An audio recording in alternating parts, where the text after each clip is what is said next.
Hello my dears, welcome to our channel. നമ്മൾ ഇന്ന് discuss ചെയ്യുന്നത് കേരള PSC 2024-25 വർഷങ്ങളിൽ ചോദിച്ചിരിക്കുന്ന സുപ്രധാന നിയമങ്ങളുമായി ബന്ധപ്പെട്ട് ഏകദേശം 50+ ക്വസ്റ്റ്യൻസ് ആണ് ഇതിനകത്തൂടെ കവർ ചെയ്യുന്നത്. അപ്പൊ ഈ സ്പെഷ്യൽ ലോസ് ആയാലും കേരള അഡ്മിനിസ്ട്രേഷൻ ആയാലും നിങ്ങൾ ബേസിക്കലി ക്വസ്റ്റ്യൻ പേപ്പറിനകത്തുള്ള ചോദ്യങ്ങൾ മാത്രം പഠിച്ചാൽ തന്നെ നിങ്ങൾക്ക് ഒരു 5-ൽ 4 വരെ മാർക്ക് സ്കോർ ചെയ്യാൻ പറ്റും. കൂടുതൽ ഡീപ്പ് ലെവലിലേക്ക് ഇറങ്ങി പഠിക്കാതെ PSC ഇതുവരെ ചോദിച്ചിരിക്കുന്ന ചോദ്യങ്ങൾ തന്നെ പലതും എന്താണ് ആവർത്തിച്ച് ചോദിക്കുന്നതാണ് സ്പെഷ്യൽ ലോസും കേരള അഡ്മിനിസ്ട്രേഷനും. സോ നിങ്ങൾ അത് തന്നെ കൃത്യമായിട്ട് പഠിച്ചു വെക്കുക. ഒന്നും ഇനി അഡീഷണലി പഠിച്ചിട്ടില്ലെങ്കിലും നോ പ്രോബ്ലം.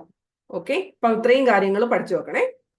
എല്ലാവർക്കും നമ്മുടെ വീഡിയോയിലേക്ക് സ്വാഗതം. പുതുതായിട്ട് കാണുന്നവരുണ്ടെങ്കിൽ നമ്മുടെ ചാനൽ സബ്സ്ക്രൈബ് ചെയ്തിട്ടില്ല എങ്കിൽ തീർച്ചയായിട്ടും നിങ്ങൾക്ക് സബ്സ്ക്രൈബ് ചെയ്യാം. മുൻകാല ചോദ്യങ്ങൾക്ക് പ്രാധാന്യം നൽകിക്കൊണ്ടിട്ടായിരിക്കും നമ്മൾ ഈ ഒരു ചാനൽ മുന്നോട്ട് കൊണ്ടുപോകുന്നത്. അതുപോലെ തന്നെ SCRTക്കും പ്രാധാന്യം കൽപ്പിച്ച് PSC ബുള്ളറ്റും. അപ്പൊ ഈ 3 കാര്യങ്ങൾ നിങ്ങൾ ഒരു രീതിയിൽ കൊണ്ടുപോവുകയാണെങ്കിൽ ഈസി ആയിട്ട് തന്നെ നിങ്ങൾക്ക് ടോപ്പ് ലെവൽ റാങ്കിലേക്ക് വരാൻ സാധിക്കുന്നതാണ്. ബാലൻസ് ഉള്ള സബ്ജക്ട് മാത്സും കൂടെ നിങ്ങൾക്ക് ഈസി ആയിട്ട് പഠിച്ചെടുക്കാൻ സാധിക്കുമെങ്കിൽ. അപ്പം എല്ലാവർക്കും സ്വാഗതം. നോക്കാം. ഒന്നാമത്തെ ചോദ്യം, മാതാപിതാക്കളുടെയും മുതിർന്ന പൗരന്മാരുടെയും പരിപാലനവും ക്ഷേമവും നിയമം 2007 ആണ്. അതിനകത്ത് മുതിർന്ന പൗരൻ എന്ന് പറയുന്നത് 60 വയസ്സോ അതിൽ കൂടുതലോ പ്രായമുള്ള ഏതൊരു വ്യക്തിയും ഇന്ത്യൻ പൗരനാണ് എന്നിട്ടുണ്ടെങ്കിൽ അത് വളരെ ഇമ്പോർട്ടന്റ് ആണ്.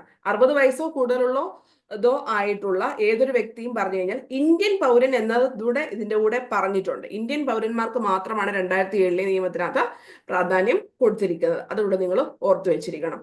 പിന്നെ ഈ ഒരു ക്വസ്റ്റ്യന് കുറെ പ്രാവശ്യം ഏകദേശം 10+ ടൈംസ് 2021 മുതൽ സിലബസ് പുതുക്കിയതിൽ പിന്നെ കേരള PSC ചോദിച്ചുകൊണ്ടിരിക്കുന്ന ചോദ്യം. ഇനി 2000-ലെ വിവരാവകാശ നിയമപ്രകാരം, വിവരാവകാശ നിയമം 2005 ആണ്. 2005-ലെ വിവരാവകാശ നിയമപ്രകാരം സംസ്ഥാന മുഖ്യ വിവരാവകാശ കമ്മീഷണറെ നിയമിക്കുന്നത് 2005-ലെ നിയമിക്കുന്നത് മുഖ്യമന്ത്രിയുണ്ട്, നിയമസഭയിലെ പ്രതിപക്ഷ നേതാവ്, ക്യാബിനറ്റ് മന്ത്രി എന്നിവരടങ്ങുന്ന സമിതിയുടെ ശുപാർശയിൽ ആരാണ്? സംസ്ഥാന ഗവർണറാണ് സംസ്ഥാന മുഖ്യ വിവരാവകാശ കമ്മീഷണറെ നിയമിക്കുന്നത്. ഗവർണർ. ആരുടെ ശുപാർശ പ്രകാരം? മുഖ്യമന്ത്രി, നിയമസഭയിലെ പ്രതിപക്ഷ നേതാവ്, ക്യാബിനറ്റ് മന്ത്രി. ഇനി ഉപഭോക്തൃ സംരക്ഷണ നിയമം 2019 പ്രകാരം പരാതിക്കാരൻ എന്നത് ആരൊക്കെയാവാം? ഒരു സ്റ്റേറ്റ്മെന്റ് ചോദ്യം ആയിരുന്നു. കേന്ദ്ര ഗവൺമെന്റ് അല്ലെങ്കിൽ സംസ്ഥാന ഗവൺമെന്റ് ആവാം, ഒരു ഉപഭോക്താവ് അല്ലെങ്കിൽ ഏതെങ്കിലും രജിസ്റ്റർ ചെയ്ത സന്നദ്ധ ഉപഭോക്തൃ അസോസിയേഷനും ആകാം ഒരു ഉപഭോക്താവ് എന്ന് പറഞ്ഞത്.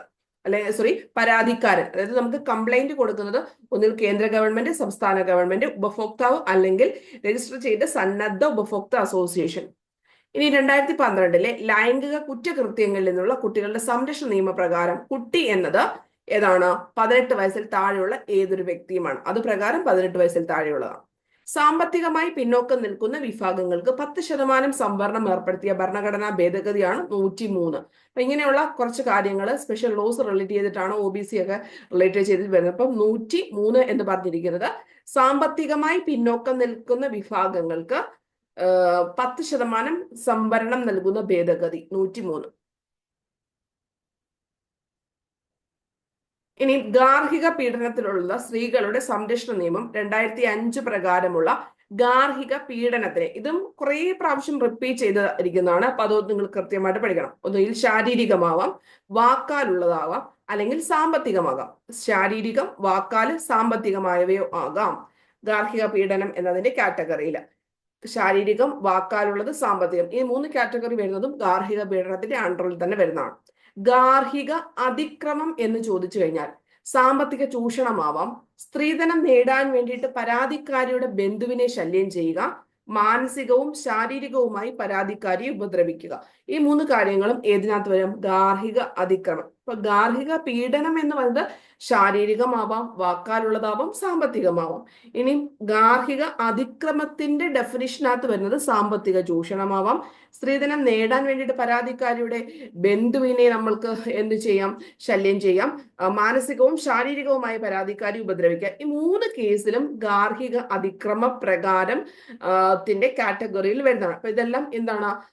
ഗാർഹിക പീഡനത്തിലുള്ള സ്ത്രീകളെ സംരക്ഷിക്കാനുള്ള നിയമത്തിൽ പറയുന്ന ഓരോരോ ഡെഫിനിഷനാണ്. ഗാർഹിക പീഡനത്തിന്റെ ഡെഫിനിഷനാണ് ആ 3 കാര്യം പറഞ്ഞത്. ഗാർഹിക അതിക്രമത്തിൽ വരുന്നതാണ് സ്ത്രീധനം നേടുന്നതിന് വേണ്ടിയിട്ട് പരാതിക്കാരിയുടെ ബന്ധുവിനെ ശല്യം ചെയ്താലും ഒരു ഗാർഹിക അതിക്രമമാണെന്ന് വെച്ച് കഴിഞ്ഞാൽ എസ്. അടുത്തത് ഉപഭോക്തൃ സംരക്ഷണ നിയമം 2019 പ്രകാരം ഉപഭോക്തൃ സംരക്ഷണത്തിന്റെ നിർവചനത്തിൽ ഉൾപ്പെടുന്ന സേവനങ്ങൾ ഏതൊക്കെയാണ്? 2019 പ്രകാരം ഗതാഗതം, വാർത്താ വിതരണം, ഇൻഷുറൻസ് എന്നിവ 2019 പ്രകാരം ഉപഭോക്തൃ സംരക്ഷണ നിയമത്തിന്റെ നിർവചനത്തിൽ ഉൾപ്പെടുന്നതാണ്. വിവരാവകാശ നിയമം 2005 പ്രകാരം സംസ്ഥാന ചീഫ് ഇൻഫർമേഷൻ കമ്മീഷണറെ നിയമിക്കുന്നത് സംസ്ഥാനത്തിലെ ഗവർണറാണ്. ഇപ്പൊ നമ്മൾ മുമ്പേയും ഈ ഒരു ചോദ്യം വേറൊരു രീതിയിൽ കണ്ടു.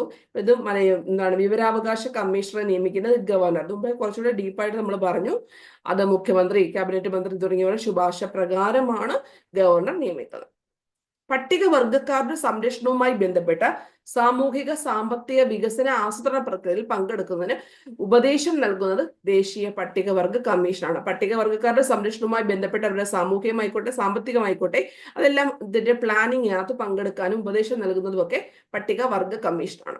ഉപഭോക്തൃ സംരക്ഷണ നിയമം 2019 പ്രകാരം ഉപഭോക്തൃ അവകാശം എന്നത് കേൾക്കാനുള്ള അവകാശമുണ്ടോ? എസ്. പരിഹാരം നേടാനുള്ള അവകാശമുണ്ട്, തെരഞ്ഞെടുക്കാനുള്ള അവകാശമുണ്ട്. ഈ 3 കാര്യങ്ങൾ നമ്മൾ ഓർത്തു വെച്ചേക്കണം.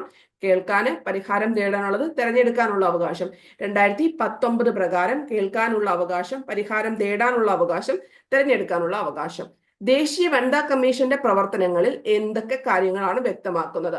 90-ലെ ദേശീയ വനിതാ കമ്മീഷൻ നിയമത്തിന്റെ എത്രാമത്തെ വകുപ്പ് പ്രകാരമാണ് ദേശീയ വനിതാ കമ്മീഷൻ പ്രവർത്തനങ്ങൾ പറഞ്ഞിരിക്കുന്നത്? ദേശീയ വനിതാ കമ്മീഷൻ നിയമം 90-ലെ കാര്യത്തിനകത്ത് 10-ാം വകുപ്പിലാണ് ദേശീയ വനിതാ കമ്മീഷന്റെ പ്രവർത്തനങ്ങളെ പറ്റിയിട്ട് പറഞ്ഞിരിക്കുന്നത്. 10-ാം വകുപ്പിലാണ്.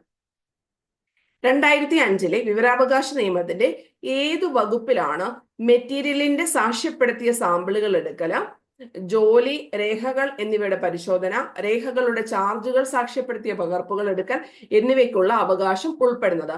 വകുപ്പ് 2-ലാണ്. വിവരാവകാശ നിയമവുമായി ബന്ധപ്പെട്ട മെറ്റീരിയലിന്റെ സാക്ഷ്യപ്പെടുത്തിയ സാമ്പിളുകളായിക്കോട്ടെ, ജോലി, രേഖകൾ എന്നിവയുടെ പരിശോധന, രേഖകളുടെ ചാർജുകൾ, സാക്ഷ്യപ്പെടുത്തിയ പകർപ്പുകൾ എടുക്കൽ തുടങ്ങിയവയുടെ അവകാശം വകുപ്പ് 2-ലാണ് പറഞ്ഞിരിക്കുന്നത്. 2012-ലെ കുട്ടികളുടെ ലൈംഗിക കുറ്റകൃത്യങ്ങളിൽ നിന്നുള്ള സംരക്ഷണ നിയമം പ്രകാരമുള്ള കുറ്റം പ്രത്യേക കോടതി വിചാരണ ചെയ്ത ശേഷം ഇരയായ കുട്ടിയുടെ തെളിവുകൾ ഇനി പറയുന്ന എത്ര ദിവസത്തിനുള്ളിൽ രേഖപ്പെടുത്തണം? ക്വസ്റ്റ്യൻ ഒന്നുകൂടെ വായിക്കാം. ലൈംഗിക കുറ്റകൃത്യങ്ങളിലുള്ള സംരക്ഷണ നിയമപ്രകാരം കുറ്റം പ്രത്യേക കോടതി വിചാരണ ചെയ്ത ശേഷം ഇരയായ കുട്ടിയുടെ തെളിവുകൾ എത്ര ദിവസത്തിനുള്ളിൽ രേഖപ്പെടുത്തണം? 30 ദിവസത്തിനുള്ളിൽ. അപ്പം എന്താണ്, കോടതി വിചാരണ ചെയ്ത ശേഷം എത്ര ദിവസത്തിനുള്ളിൽ രേഖപ്പെടുത്തണം? 30. ദേശീയ മനുഷ്യാവകാശ കമ്മീഷന്റെ ചെയർമാൻ ഉൾപ്പെടെ എത്ര അംഗങ്ങൾ? 6 അംഗങ്ങളാണ്. അതിന്റെ വാർഷിക റിപ്പോർട്ട് വനിതാ കമ്മീഷൻ സമർപ്പിക്കുന്നത് കേന്ദ്ര സർക്കാരിനാണ്. ഗാർഹിക പീഡനത്തിലുള്ള സ്ത്രീകളുടെ സംരക്ഷണ നിയമം 2005 പ്രകാരം സംരക്ഷണ ഉത്തരവ് ലംഘിക്കുന്നതിനുള്ള പരമാവധി ശിക്ഷ, നമ്മൾ മുമ്പ് 2 പോയിന്റ് ഗാർഹിക പീഡനവുമായി ബന്ധപ്പെട്ട് പഠിച്ചില്ലേ? അപ്പൊ അതിലൂടെ തന്നെ കണക്ട് ചെയ്ത് പഠിക്കണം. ഇപ്പൊ ഈ പറയുന്ന ഉത്തരവ് ലംഘിച്ചു കഴിഞ്ഞാൽ 1 വർഷം വരെ തടവോ 20,000 രൂപ പിഴയോ അല്ലെങ്കിൽ രണ്ടും കൂടിയോ അടിക്കേണ്ടതാണ്. അപ്പം സ്ത്രീകളുടെ സംരക്ഷണ നിയമം 2005 നിയമപ്രകാരം സംരക്ഷണ ഉത്തരവ് ലംഘിക്കുന്നത് എന്തിനാണ്? സംരക്ഷണ ഉത്തരവ് ലംഘിച്ചു കഴിഞ്ഞാൽ പരമാവധി ശിക്ഷ 1 വർഷം വരെ തടവോ 20,000 രൂപ പിഴയോ രണ്ടും കൂടെയോ. സ്ത്രീകളുടെ സംരക്ഷണ നിയമത്തിന് കീഴിൽ ഒരു പീഡനത്തിന് ഇരയായ ആൾക്ക് ഏതൊക്കെ തരത്തിലുള്ള ആശ്വാസം തേടാം? അപ്പം ഒരു സ്ത്രീക്ക് ഗാർഹിക പീഡന നിയമം മൂലം ഒരു ഗാർഹിക പീഡനത്തിന് ഇരയായി എന്ന് വെച്ച് കഴിഞ്ഞാൽ അവർക്ക് ഏതൊക്കെ രീതിയിൽ സംരക്ഷണ ഉത്തരവിന്റെ ഒരു ക്വസ്റ്റ്യൻ ഇപ്പൊ നമ്മൾ കണ്ടില്ലേ? അപ്പൊ അത് ലംഘിച്ചു കഴിഞ്ഞാൽ, ഈ സംരക്ഷണ ഉത്തരവ് ലംഘിച്ചു കഴിഞ്ഞാൽ 1 വർഷം വരെ പിഴയോ 20,000 രൂപ എന്നിട്ടുള്ള 1 വർഷം വരെ തടവോ 20,000 രൂപ പിഴയോ രണ്ടും കൂടെ എന്ന് പറഞ്ഞതുപോലെ സംരക്ഷണ ഉത്തരവിൽ നമുക്ക് നേടാം. താമസിക്കാനുള്ള ഉത്തരവുകൾ, പണ ആശ്വാസം, ഈ 3 കാര്യങ്ങൾ നമ്മൾ ഓർത്തു വെച്ചിരിക്കണം. ഏതൊക്കെ രീതിയിലുള്ള ആശ്വാസം തേടാം? സംരക്ഷണം, താമസം, പണ ആശ്വാസം. ഈ സംരക്ഷണ ഉത്തരവിന്റെ കാര്യമാണ് മുമ്പത്തെ പോയിന്റ് പറഞ്ഞിരിക്കുന്നത്. അപ്പൊ ഈ താമസ ഉത്തരവും പണ ആശ്വാസം ഇത് തന്നെ 2024 2 പ്രാവശ്യം സെയിം ക്വസ്റ്റ്യൻ തന്നെ പല ക്വസ്റ്റ്യൻ പേപ്പറിനകത്ത് വന്നിട്ടുണ്ട്. അപ്പൊ അതുകൊണ്ട് ഈ ഒരു ചോദ്യം കൃത്യമായിട്ട് തന്നെ പഠിച്ചു വെക്കണം. സംരക്ഷണ ഉത്തരവുകൾ, താമസ ഉത്തരവുകൾ, പണ ആശ്വാസം, ഇതൊക്കെയാണ് മജിസ്ട്രേറ്റുകൾ പുറപ്പെടുവിക്കുന്നത്. ഉപഭോക്തൃ അവകാശ സംരക്ഷണത്തിനായി ഉപഭോക്തൃ സംരക്ഷണ നിയമം 2019 കീഴിൽ സ്ഥാപിതമായ ബോഡിയാണ് ഏത്? ഉപഭോക്തൃ തർക്ക പരിഹാര കമ്മീഷൻ. അപ്പൊ 2019 ഉപഭോക്തൃ തർക്ക പരിഹാര കമ്മീഷൻ ഉപഭോക്താവിന്റെ അവകാശങ്ങൾ സംരക്ഷിക്കുന്നതിന് വേണ്ടിയിട്ട് നടപ്പിലാക്കിയത്. നിർദ്ദിഷ്ട സമയപരിധിക്കുള്ളിൽ ഒരു അപേക്ഷ സ്വീകരിക്കാൻ വിസമ്മതിച്ചതിന്, വിവരങ്ങൾ നൽകാത്തതിന് ഒരു പബ്ലിക് ഇൻഫർമേഷൻ ഓഫീസർക്ക് ഇൻഫർമേഷൻ കമ്മീഷന് ചുമത്താവുന്ന പരമാവധി ശിക്ഷ എന്ന് പറയുന്നത് എത്ര രൂപയാണ്? 25,000 രൂപ. അതും റിപ്പീറ്റഡ് ആയിട്ട് ചോദിച്ചുകൊണ്ടിരിക്കുന്ന ചോദ്യമാണ്. ദേശീയ മനുഷ്യാവകാശ കമ്മീഷൻ രൂപീകരിച്ചത് ഏത് നിയമപ്രകാരം എന്ന് ചോദിച്ചു കഴിഞ്ഞാൽ 1993 മനുഷ്യാവകാശ സംരക്ഷണ നിയമം. കാര്യം ഇത് തന്നെ കൃത്യം ഇതേ രീതിയിൽ തന്നെ പഠിച്ചു വെച്ചേക്കണം. അപ്പം അതായത് പല രീതിയിൽ നമ്മൾക്ക് ചോദ്യങ്ങൾ വരാം. 93 തന്നെ ഓപ്ഷൻ ഇട്ടിട്ട്. അപ്പൊ മനുഷ്യ അവകാശ സംരക്ഷണ നിയമം 93 പ്രകാരമാണ് ദേശീയ മനുഷ്യാവകാശ കമ്മീഷൻ രൂപീകരിച്ചത്.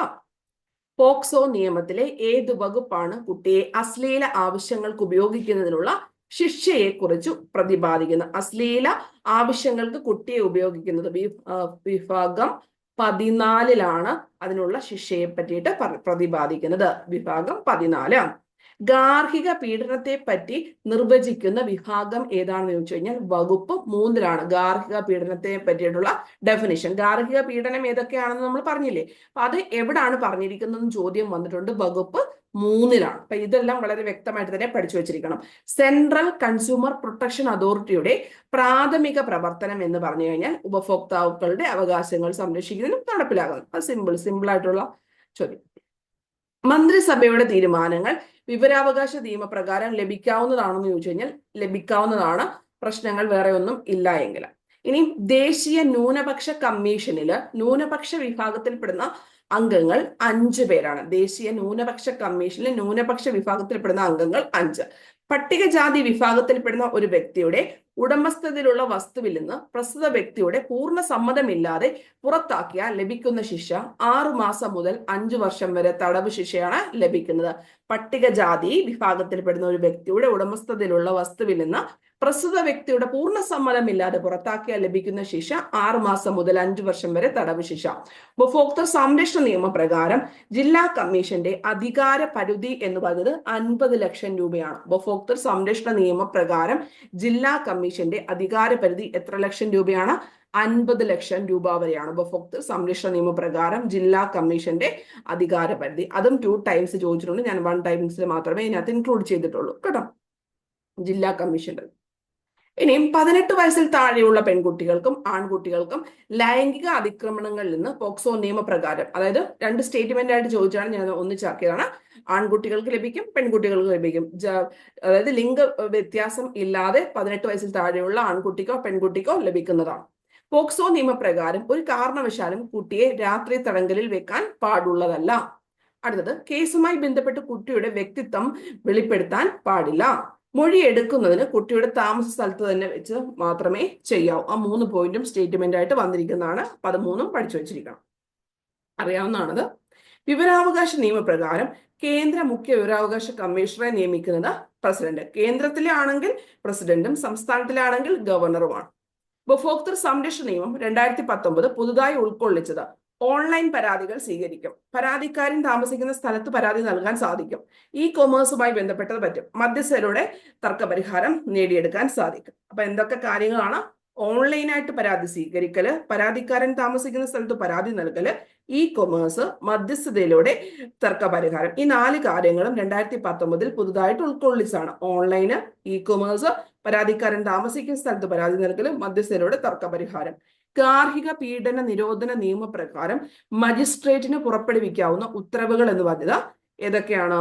സംരക്ഷണ ഉത്തരവ്, താമസ സൗകര്യത്തിനുള്ള ഉത്തരവ്, നഷ്ടപരിഹാരത്തിനുള്ള ഉത്തരവ്, കസ്റ്റഡി ഉത്തരവ്. അപ്പൊ മജിസ്ട്രേറ്റിന് ഏതൊക്കെ രീതിയിലുള്ള ഉത്തരവുകൾ പുറപ്പെടുവിക്കാം? സംരക്ഷണ ഉത്തരവ്, താമസ സൗകര്യത്തിനുള്ള ഉത്തരവ്, നഷ്ടപരിഹാരത്തിനുള്ള ഉത്തരവ്, കസ്റ്റഡി ഉത്തരവ്. ഇതെല്ലാം എന്ത് ചെയ്യണം? കൃത്യമായിട്ട് എഴുതി പഠിച്ചു വെക്കണം. അല്ലെങ്കിൽ ഇതൊക്കെ നമുക്ക് ഓപ്ഷൻ കാണുമ്പോൾ കൺഫ്യൂസിങ് ആവും. സോ അതുകൊണ്ടാണ് ഞാൻ കൂടുതലായിട്ട് ഒന്നും ഇത് പഠിച്ചു വെക്കരുത്. PSC ചോദിച്ചത് മാത്രം പഠിച്ചു കഴിഞ്ഞാൽ തന്നെ നമുക്ക് ഈസി ആയിട്ട് തന്നെ മാർക്ക് സ്കോർ ചെയ്യാൻ പറ്റും. ഇതൊക്കെ നമുക്ക് വീണ്ടും വീണ്ടും വീണ്ടും ഇനി ഇതെല്ലാം റിപ്പീറ്റ് ചെയ്ത് വന്നുകൊണ്ടേയിരിക്കും. ഓക്കെ. അടുത്തത്, ലോക ഉപഭോക്തൃ അവകാശ ദിനം മാർച്ച് 15-നാണ്. സെൻട്രൽ കൺസ്യൂമർ പ്രൊട്ടക്ഷൻ കൗൺസിലിന്റെ അധ്യക്ഷൻ എന്ന് പറഞ്ഞത് ഉപഭോക്തൃ കാര്യങ്ങളുടെ ചുമതലയുള്ള മന്ത്രിയാണ്. സെൻട്രൽ കൺസ്യൂമർ പ്രൊട്ടക്ഷൻ കൗൺസിലിന്റെ അധ്യക്ഷൻ ഉപഭോക്തൃ കാര്യങ്ങളുടെ ചുമതലയുള്ള മന്ത്രി. വിവരാവകാശ നിയമത്തിലെ ഏത് വകുപ്പിലാണ് അസിസ്റ്റന്റ് പബ്ലിക് ഇൻഫർമേഷൻ ഓഫീസർമാരെ നിയമിക്കുന്നത്? വകുപ്പ് 5-2 5 of 2 വിവരാവകാശ നിയമത്തിലെ ഏത് വകുപ്പിലാണ് അസിസ്റ്റന്റ് പബ്ലിക് ഇൻഫർമേഷൻ ഓഫീസർമാരെ നിയമിക്കുന്നത്. വകുപ്പ് 5(2). ഇതിങ്ങനെ തന്നെ പഠിക്കണം. ഓപ്ഷൻ വെച്ച് പഠിച്ചു കഴിഞ്ഞാൽ നമുക്ക് ഓപ്ഷൻ ഉണ്ടെങ്കിലേ പറ്റത്തുള്ളൂ എന്ന രീതിയിലേക്ക് വരും. പക്ഷെ നമ്മുടെ മനസ്സിലേക്ക് അത് പതിയത്തില്ല. അപ്പം ചില കാര്യങ്ങൾ എന്ത് ചെയ്യരുത്, ഓപ്ഷൻ ഒന്നും ഇടാതെ തന്നെ കൃത്യമായിട്ട് ഇത് കാണാതെ പഠിച്ചു വെക്കണം. ഇതിനകത്ത് കുറച്ചേറെ വകുപ്പുകൾ പറയുന്നുണ്ട്. PSC ചോദിച്ചതെങ്കിലും നിങ്ങൾ അത്യാവശ്യം പഠിച്ചു വെച്ചിരിക്കണം, മസ്റ്റ് ആയിട്ട്. ഇന്ത്യയിലെ മുതിർന്ന പൗരന്മാർക്ക് സംരക്ഷണം വർദ്ധിപ്പിക്കുന്നത് ഏത് സുപ്രധാന നിയമം പാസാക്കി? മാതാപിതാക്കളുടെയും മുതിർന്ന പൗരന്മാരുടെയും പരിപാലനവും ക്ഷേമവും നിയമം 2007. അത് വേറെ ഓപ്ഷൻസ് ഒക്കെ വെച്ചിട്ട് വരും.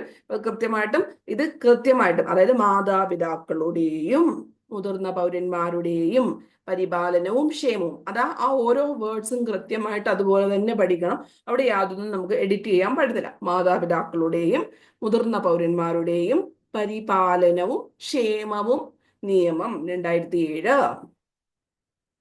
ഇനി നമുക്ക് കുറച്ച് ഡീറ്റെയിൽ ആയിട്ട് വേറെ നോക്കാം. 2005 അനുസരിച്ച് മൂന്നാം കക്ഷി എന്ന പദത്തിന് നൽകിയിരിക്കുന്ന നിർവചനം ഏതാണ് വരുന്നത്?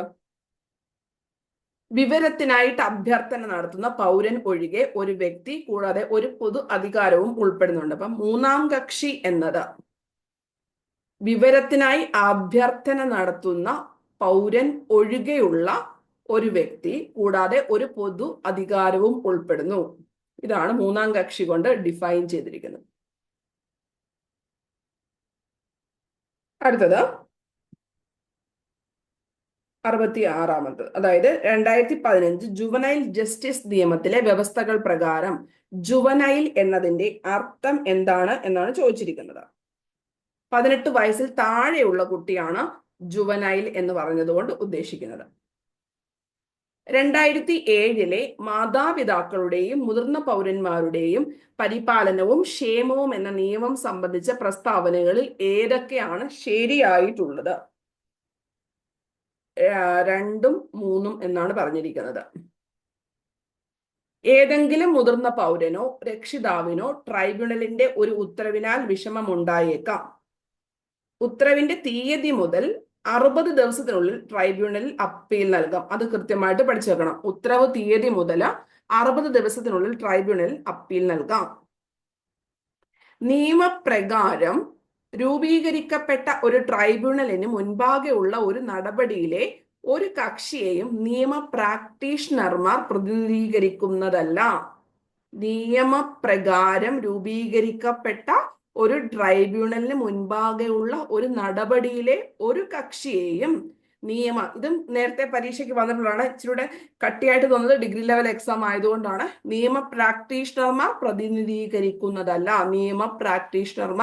പ്രതിനിധീകരിക്കുന്നതല്ല. 2 പ്രാവശ്യം ഇതേ പോയിന്റ് തന്നെ വന്നിട്ടുണ്ട്. നിയമ പ്രാക്ടീഷണർമാരുമായി ബന്ധപ്പെട്ട് അതൊന്ന് പഠിച്ചു വെച്ചിരിക്കണം കേട്ടോ. അപ്പൊ അതാണ് ഇതിനകത്ത് 2007 പറഞ്ഞിരിക്കുന്നത്.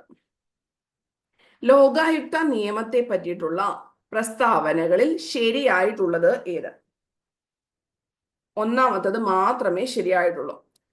കമ്മീഷൻ ഓഫ് എൻക്വയറി ആക്ട് 52 പ്രകാരം അന്വേഷണത്തിന് റഫർ ചെയ്ത വിഷയത്തിൽ ഏതെങ്കിലും നടപടിയെടുക്കാൻ നിയമപ്രകാരം ലോകായുക്തയ്ക്ക് അധികാരമില്ല. ഇപ്പൊ നിങ്ങൾ പറയാ ഇങ്ങനെ പഠിക്കുന്നതാണ് നിങ്ങൾക്ക് ഓർമ്മ കിട്ടുന്നത്, ടൈപ്പ് ചെയ്തിട്ട് അതിനെ ഇച്ചിരി ഡീറ്റെയിൽഡ് ആയിട്ട് പറയുമ്പോഴാണോ നിങ്ങൾക്ക് മനസ്സിലായിട്ട് കിട്ടുന്നത്? 99 കേരള ലോകായുക്ത നിയമത്തെക്കുറിച്ചുള്ള പ്രസ്താവനകളിൽ ഏതൊക്കെയാണ് ശരിയായിട്ട് വരുന്നത്? 52 പ്രകാരം അന്വേഷണത്തിന് റഫർ ചെയ്ത വിഷയത്തിൽ എന്തെങ്കിലും നടപടിയെടുക്കാൻ നിയമപ്രകാരം ലോകായുക്തയ്ക്ക് അധികാരമുണ്ടോ? ഇല്ല. അതായത് കമ്മീഷൻ ഓഫ് എൻക്വയറി ആക്ട് ഏത് വർഷം? 52 പ്രകാരം അന്വേഷണത്തിന് റഫർ ചെയ്ത വിഷയത്തിൽ നടപടിയെടുക്കാൻ ലോകായുക്തയ്ക്ക് അധികാരമില്ല. ഓക്കെ. അടുത്തത് ജോലി സ്ഥലത്ത് സ്ത്രീകൾക്കെതിരായുള്ള ലൈംഗിക പീഡനം തടയൽ, നിരോധനം, പരിഹാരം നിയമം എന്നിവയെ സംബന്ധിച്ച് താഴെ പറയുന്നവയിൽ ഏതാണ് ശരിയായിട്ട് വരുന്നത്? അത് 1 മാത്രമേ വരുന്നുള്ളൂ. പ്രിസൈഡിംഗ് ഓഫീസറും ഇന്റേണൽ പരാതി കമ്മിറ്റിയിലെ അംഗങ്ങളും നാമനിർദ്ദേശം ചെയ്ത തീയതി മുതൽ 3 വർഷത്തിൽ കൂടാതെ പദവി വഹിക്കും. അതായത് 2013 തൊഴിൽ സംബന്ധമായിട്ട് സ്ത്രീകൾക്കെതിരായ ലൈംഗിക പീഡനവുമായി ബന്ധപ്പെട്ട പ്രിസൈഡിംഗ് ഓഫീസറും ഇന്റേണൽ പരാതി കമ്മിറ്റിയിലെ അംഗങ്ങളും നാമനിർദ്ദേശം ചെയ്ത തീയതി മുതൽ എത്ര വർഷത്തിൽ കൂടാതെ 3 വർഷത്തിൽ കൂടാതെ, അതായത് 3 വർഷം വരെയാണ് അതിന്റെ പദവി വഹിക്കുന്നത്.